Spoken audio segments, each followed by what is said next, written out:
السلام عليكم ورحمة الله وبركاته. كل سنة وانتم طيبين بمناسبة نص شعبان. النهاردة جاية اقول لكم مفيش النهاردة يومنا مفيهوش روتينات ولا تنظيفات. النهاردة روتين الانتخة والكسل. هاخدكم معايا وهنقضي اليوم كله بره.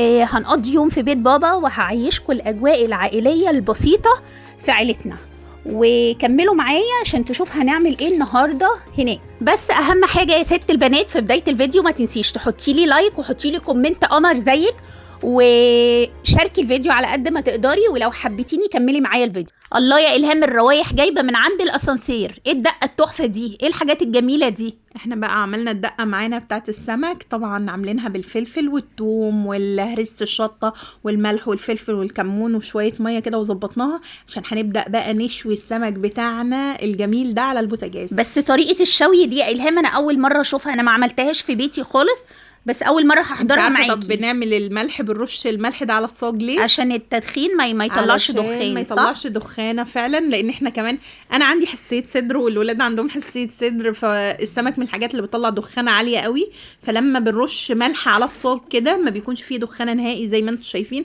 والحمد لله في اليوم ده يعني الولاد ما حسوش باي حاجه وانا بشوي، ولا حد تعب ولا حد كح ولا اي حاجه خالص. تصدقي جرأتيني ان انا اجرب الطريقه دي. بصوا بقى، بنطلع السمك واحنا على طول على الميه بتاعته ونطلعه بقى كده على طول، نسقط ونطلع، وبننضف الصاج ورا كل مره بنبدا نشوي فيها ونرش شويه ملح وجداد. بس طبعا طريقه والله مشجعه يعني بجد، انا هجربها ان شاء الله. وعلى فكره احلى كمان من الجاهزه. ليه؟ بتطلع السمك حلو كده مش محروق، يعني هم هناك بتبقى النار عاليه قوي فبيحرقوه جامد، تمام؟ لا ده بيطلع مستوي في نفس الوقت حلو قوي، ما فيهوش مراره يعني بالنسبه للسمك الصغير كمان. والله تسلم ايدك بجد. يعني الفطار الاكل شكله يفتح النفس. بقى رز صياديه وبسلطه والسمك بتاعنا اللي احنا شويناه. السلطه دي برعايه مين؟ برعايه ماما. ماما. الفطار ما شاء الله كان جميل. الغدا بتاعنا كان حلو قوي ما شاء الله. فطار المغرب انتي نسيتي. الفطار كان النهارده الخميس قوي. يا بنات الفيديو متسجل يوم الخميس، كان صيام ليلة النص من شعبان، فكان فطارنا عند ماما.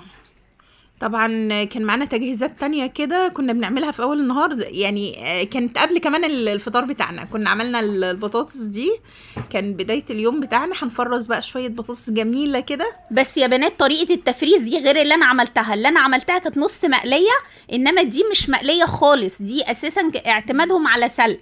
فعجبتني الطريقة وحسيت النتيجة حلوة قوي، فقلت كمان اصورها لكم تشوفوها. يعني دي حلوة ودي حلوة. طبعا التقطيعة اللي انتوا شايفينها دي هتلاقوا الحباية كده تخينة شوية، ده طلب ماما عشان بتحب البطاطسية تبقى طرية قوي من جوه وعايزينها ومقرمشة من بره، فهي عايزاها حجمها كبير شوية.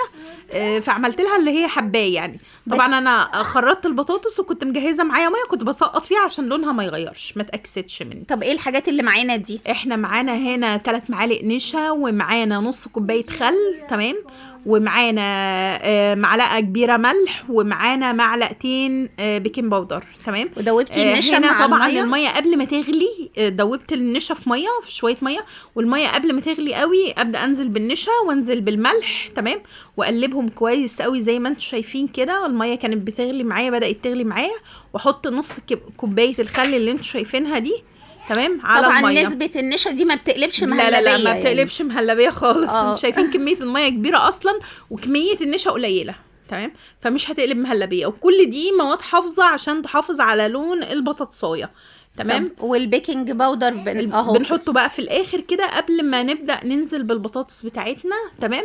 هنحط بقى البيكنج باودر وبتكون خلاص الميه بتغلي، وهننزل بقى بالبطاطس. كل ده في بدايه غليان الميه قبل ما تلحق تغلي، صح؟ بالظبط. لا هنا كده بدات تغلي اهو خلاص. لا وقت ما تحطي كانت لسه ما غليتش. كانت لسه ما غليتش، عشان طبعا لو حطيتي النشا وهي بتغلي هتلاقيها كلكعت وعملت حتت صغننه. أيوة كده تمام، مش هتعرفي تلميها. بصوا الميه خفيفه يا بنات زي ما هي، ما قلبتش مهلبيه ولا حاجه. بنسبه النشا اللي محطوطه قليله جدا، مجرد لحفظ اللون. عشان اللون ما يغيرش. وبرده البيكنج باودر من الحاجات اللي بيخلي اللون ما يغيرش. والبطاطس مش بنطول عليها، صح؟ يا دوب الميه تبدا تقلب كده حاجه خفيفه، ونبدا نطلع البطاطس على ميه بارده. احنا بنبردها هنا بالبطاطس بالميه الساقعه، تمام، ميه عاديه من الحنفيه يعني، تمام. بنبردها بيها. وبعد كده نطلعها على مصفى زي ما انتم شايفين تصفي ميتها كويس. يعني هي لا ما استوتش، هي يا دوب كده اللي هو ايه يعني طريت حاجه بسيطه. هنا طبعا بعد ما صفيتها على المصفى ابتديت ان انا كنت حاطه بقى على السفره فوطه كده، وابتديت احط عليها البطاطس عشان انشفها لحد تتنشف. اول ما تنشف على طول كده حاجه بسيطه على ما اخلص بس. بصوا يا بنات دي بقى ما بتستهلكش زيت. بصوا يعني شويه الزيت اللي اتحطت تقريبا معلقتين او 3 بالكتير، حاجه بسيطه خالص، رشه زيت كده وبنغلفها بيها كده، وبكون مجهزه معايا الصاج بتاعي فرش عليه كيس نايلون ابيض كده، كيس ثلاجه مثلا او حاجه، وابدا احط عليه البطاطس وارصها، واحط ما بين الرصه والتانيه كده كيس، واحط تاني البطاطس عشان هتدخل برضو عشان هتدخل في الفريزر تتجمد، وبعد كده نطلعها نحطها نكيسها زي الطريقه التانيه برضو. تمام. بس الفرق يا بنات في السوا مفيش استهلاك بقى، مفيش زيت استهلاك خالص زيت. بس هي بتبقى بتاخد سوا شويه عن التانيه. يعني لما تيجي تقليها بقى تطلعيها من الفريزر بتاخد شويه سوا معاكي على النار، بس بتطلع برضو نتيجتها تحفه جدا، مقرمشه وطريه من جوه وحلوه جدا، والولاد حبوها وما شاء الله. يعني هي ميزه الطريقه بتاعت التفريز دي ما بتستهلكش معانا زيت. عايزه توفري زيت اعملي دي، عندك زيت بقى اعملي اللي هي نص قليه. وعلى فكره الهم مفرزه بالطريقه دي قبل كده اساسا، وحتى بعد ما نخلص هنطلع كيس من اللي متفرز من قبل كده وهنقليه وهنوريكم برضو النتيجه بتاعته يا بنات. بجد طلعت نتيجته تحفه، وصوت القرمشه هتسمعوه. احنا لما عملنا المره الاولى وطلعت حلوه جدا، جبنا كميه تانية وقلنا نفرزها بقى عشان ايه تبقى جاهزه معانا لرمضان، نطلع على طول للسحور بتاع، نجهز على طول يعني نحمر على طول. يعني التفريزات دي عند ماما عند ماما اللي انتوا عارفين بقى عزومات بيت العيله، يعني بتحتاجي البطاطس بالذات ما بتقدريش تستغني عنها. المهم يا الهام انتي ما قلتلهمش حطوا لايك ولا حطوا لايك واشتركوا في القناه وفعلوا الجرس، وما تنسوش بقى كومنت جميل منكم كده. بصوا وهنجرب كيس طلع تحفه قوي، بس من اللي متفرز قبل كده يعني بنفس الطريقه دي، بجد طلع حلو قوي.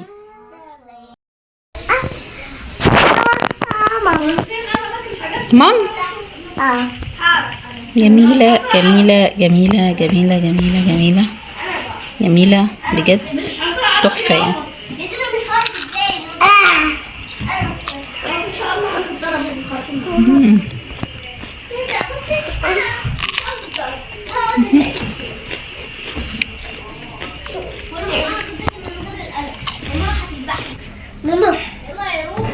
بصوا بقى انا سبت لكم الصوت الطبيعي على المقطع اللي فات عشان تسمعوا صوت القرمشه. وهل يومنا خلص كده عند ماما؟ اكيد لا. كل ما نروح عند ماما لازم نعمل حاجه جديده طبعا. كنا عاجنين ايه كنا عاجنين شويه قرص بقى الفطار، بما اننا خلصنا صيام النص من شعبان، فقلنا نتسلى في شويه قرص كده بالعجوه جميله قوي عملناها. بصوا القرص دي يا بنات كنا وبعد الفطار قعدنا بقى نتسلى فيها. بصوا العجوه يعني هنا بنحشيها عجوه بالسمسم والزبده البلدي، والزبده البلدي بنكون مقلبينها في زبده بلدي. بصوا دي خطيره بقى، فطار عشاء تمشي معاكي، تحطيها في اللانش بوكس للولاد، بتبقى جميله جدا جدا جدا جدا، وبتبقى هشه وجميله جدا، وحاجه بيتي كده ونضيفه ومضمونه. واحنا بنحب نعملها كل ما نروح عند ماما نعمل وصفه جديده يعني. عايزين نحاول يا الهام نصور الفتره الجايه اي حاجه نعملها عند ماما نصورها وننزلها، ايه رايك؟ سواء عندي او عندك مش هتفرق. على فكره الهام عندها قناه هتلاقوا عليها وصفه القرص بالظبط اللي عايزها، يوميات عائله الهام. بصوا هتلاقوا كل الوصفات. بصوا منظر القرص خطير، وحطينا على الوش سمسم وحبه البركه. احنا كنا عاملين بالسكر وعاملين بالعجوه، فقلنا نميز دي من دي بحبه البركه اللي احنا حطيناها دي كانت بالعجوه. البركه اللي بالعجوه واللي بالسكر خليناها بالسمسم بس من غير عجوه. بصوا والقرص دي كبيره كده كانت محشيه سكر، بس خطيره بصراحه طلعت. واحده بقى كنا حاشينها جبن، اللي فوق دي اللي فوق لوحدها دي كنا عملناها ميكس جبن. احنا نسينا خالص ان احنا نعمل كذا واحده. العجينه يا بنات تنفع لكله ما شاء الله، يعني حلو وحادق. حلو وحادق طلعت تحفه والله. الحادق دي هو ده الجزء ده احمر شويه، الهام نسيت الشوايه عليه شويه بس. الباقي كله طلع تحفه. وبصوا هنوريكم شكلها من جوه هشه وخطيره يا بنات. بصوا احنا متعودين كل ما نتجمع في بيت بابا لازم كده بنعمل شويه حاجات كتير. لازم نمشي من عند ماما بخيرات ربنا طبعا. من بيت بابا ده ناخد الخير كله كده، يدونا خير واحنا ماشيين يا بنات. بنتشجع والله، هي اللي بتشجعنا اساسا. ايوه صح والله حقيقه ماما هي السبب في ان احنا نعمل الحاجات دي. احنا احيانا نكسل ان احنا نعجن ونعمل، هي تقول عشان الولاد لا يلا بنات نعمل، يلا بنات نعمل كذا، تعالى عشان نعجن. هي بصراحه اللي بتشجعنا، ربنا يبارك لنا فيها بنات. جربوها والله العظيم خطيره. وزي ما قلت لكم الوصفه بالظبط عند إلهام، انا عملتها قبل كده ومقاديرها برضو عندي، بس الوصفه دي موجوده عند إلهام بنفس المقادير مع اختلاف الحشوه. تمام. بس وكملنا، وكان يومنا ده كان تحفه، يوم لذيذ والله. كان يوم حلو قوي والله، فيه بركه، عملنا حاجات كتيره قوي. المهم اللي وصل معانا في الفيديو لحد هنا ما ينساش لايك كومنت قمر، واشتركوا في القناه، وسيبي لي كومنت قمر زيك، شجعيني كده، وحطي لي لايك، حطي لي لايك لو عجبك الفيديو، معنى ان انت كملتي، يعني اكيد حبيتيني وحبيتي الفيديو، فما تستخسريش فيا لايك وكومنت قمر. يلا.